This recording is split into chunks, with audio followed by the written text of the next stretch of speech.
প্রকৃতপক্ষে রেগার কাজ করে মজুরি পাচ্ছে না শ্রমিকরা, আর অবৈধভাবে রেগার কাজ এবং অন্যের নামে 90 হাজিরা খাতায় তুলে নেওয়ায় চাঞ্চল্যকর ঘটনা উঠে আসলো বক্সনগর আরডি ব্লকের আড়ালিয়া গ্রাম পঞ্চায়েতের 4 নম্বর ওয়ার্ড এলাকায়।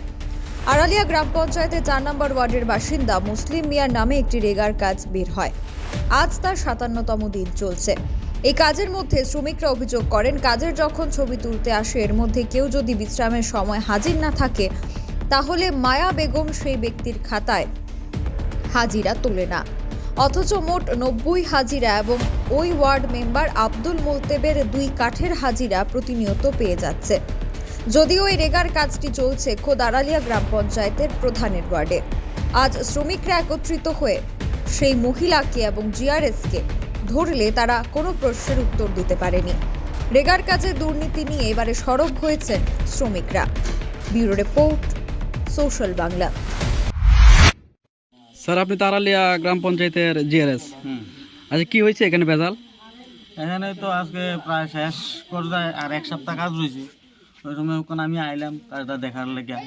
হ্যাঁ, আমরা প্রত্যেক সপ্তাহে আইতাম। তো আমি তো এই পঞ্চায়েতে নতুন আছি, ঠিক আছে। এই ওয়ার্ডের লোকজন সম্বন্ধে আমার পুরা জানা নাই। তাহলে প্রত্যেক সপ্তাহে আমার মেয়েটা তো হিসাব দিতে আছে, এত লেবার, এই সপ্তাহে এত লেবার, আগামী সপ্তাহে এত লেবার, এরকম সপ্তাহে আমি হিসাব করে দেখছি যে 2057 লেবারের মধ্যে 1832 লেবার শেষ হয়ে গেছে। তখন কাজের সাইডে এসে শুনতে আছি মেয়েটাই নাকি তা 60 টাকা আরো দেড় এন্ট্রি দিছে। হ্যাঁ, কিন্তু আমি তো এই ব্যাপারটা অ্যাকচুয়ালি অবগত না।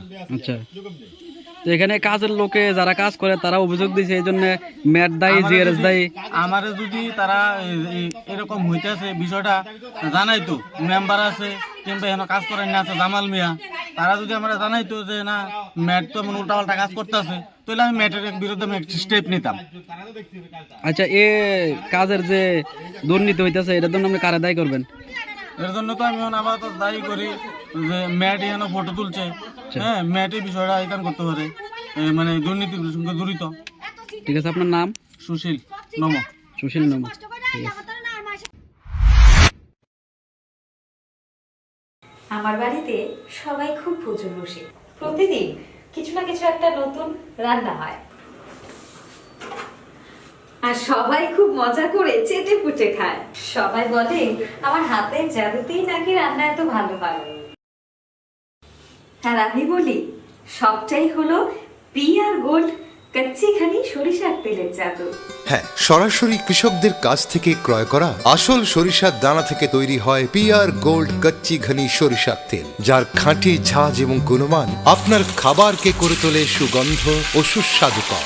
আর আপনার রান্নাঘরে যখন পিআর গোল্ড কচ্চি ঘনি সর্ষের তেল থাকবে তখন প্রশংসা তো সবাই করবেই। পিআর গোল্ড কচ্চিঘানি সরিষার তেল, খাঁটি তেল, খাঁটি